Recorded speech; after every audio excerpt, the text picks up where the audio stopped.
First question, Alvin Baltazar, Radyo Pilipinas.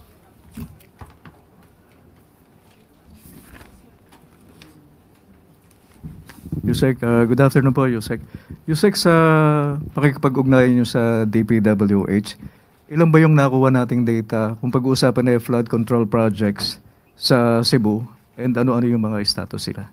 Sa ngayon po, meron po tayong initial data na nakuha mula sa DPWH website. Since 2016 to 2022, lumalabas po na 343 flood control projects ang nagawa. Dalawa po ang terminated dito. At ito na may makikita nyo po sa DPWH website. At sa panahon po ng 2023 to 2025, meron pong 168. At ang ongoing pa po ang 55. Pero kanina lamang po, bago po tayo sumalang po dito, ay mayroong pinadala po si Sec Vince ng latest data. At yun po ay mayroon pong mga flood control projects, hindi lamang po sa Cebu, kundi sa ibang mga rehiyon. At ipiprint lang po namin at ibibigay po sa inyo maya-maya po. Yusek, follow-up lang. May schedule na po ba si Pangulong Marcos para pumunta ng Cebu? Meron po siya. Pupunta po siya sa Cebu. At ipagbibigay, alam ko na lang po sa inyo ang pinaka-data at kailan ito gagawin. Pero pupunta po siya. Salamat po, Yusek. Next question, Bella Calyaso, Philippine Star. Good afternoon, Yusek. Ma'am, yung post po ng Cebu Governor, sinabi niya na we're flooded to the max. And yet, yun nga yung budget na supposed to be para sa flood control, umaabot ng 26 billion. Ano pong reaction ng Palace dito? Yun din naman po. Yan po ang dahilan kung bakit po nagpapaimbestiga ang Pangulong Marcos Jr. Dahil nakita niya po yung epekto, may mga budget na inilaan para dito pero parang hindi gumagana.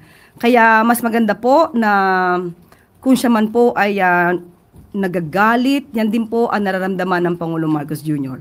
At kung meron po siya pang mga alam, may mga facts, may mga data rin po, si Governor para dito, mas na makakatulong sa ating gobyerno para mapanagot ang dapat mapanagot. Yan po ay welcome. At hindi lamang po sa panahon ni Pangulong Marcos Jr. ng mga flood control projects ang dapat malaman. Dahil lumalabas po kanina, yung initial data natin ay 343 flood control projects ang nagawa since 2016 to 2022 sa Cebu. Mula sa 1st District, 2nd District, 3rd, 4th, 5th, 6th, 7th hanggang sa city. So dapat din po itong makita dahil kung meron pong 343 flood control projects noon pa man, dapat po sana ay gumagana ito. So pagtulong-tulungan po natin mahanap ang dapat na papanagot sa mga maanumalyang flood control projects.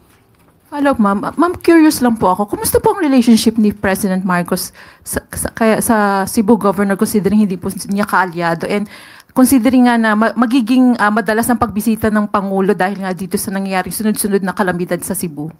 Kahit naman po hindi kaalyado ng Pangulo, kahit anong kulay po niyan, ay Pangulo po ay handang tumulong kahit po kanino. Basta po kinakailangan ng tulong ng gobyerno, kahit ano po ang kanilang saan sila, kaalyado, tutulong ang Pangulo. Noong nakaraan lamang po, napabalita rin po na pumunta ang Pangulo sa Cebu.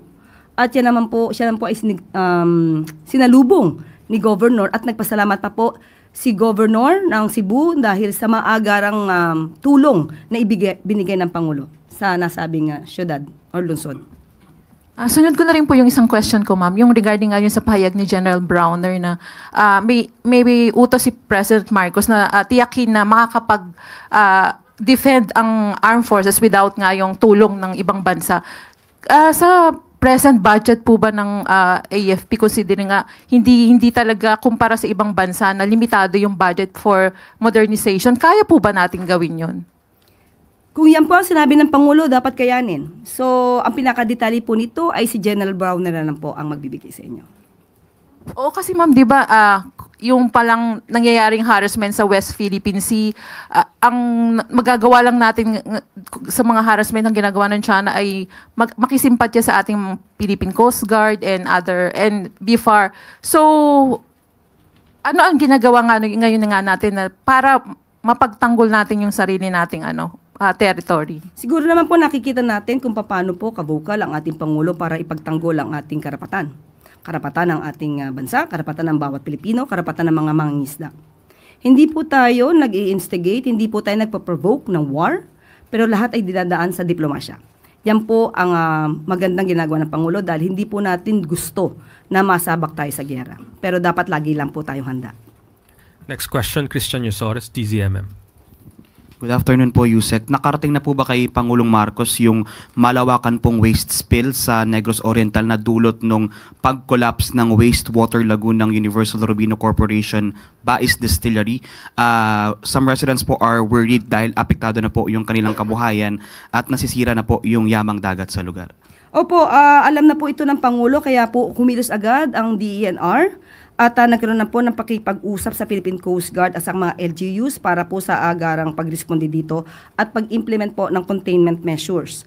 At nagkaroon na rin po ng pakipag-usap sa URC, Bais Distillery, at kinakailangan po nilang ayusin ito ng maagaran. At nagkaroon na rin po ng pag-uutos ng BIFAR na sa mga kababayan na apektado, no, iwasan muna po ang pangisda, ang pagkolekta ng anumang mga aquatic organisms or seaweeds para po maiwasan po ang hindi magandang epekto nito sa kanilang kalusugan. At pinag-aaralan din po kung dapat nang sampahan ng kaso base po sa RA 11038. Just follow up lang, ma'am. In an article po kasi nabanggit din ng mayor ng Bais City na this is not the first time na na-involve sa environment incident yung kumpanya. So is the government considering na magpataw po ng mabigat na parusa or penalty sa kumpanya given po yung bigat ng impact sa kabuhayan at the environment? Kapag ka po talagang mayroong nalabag na batas, hindi po mag-aatubili ang gobyerno na magsampa po ng kaso. Next question, Ann Soberano, Bombo Radio. Yusek, good afternoon.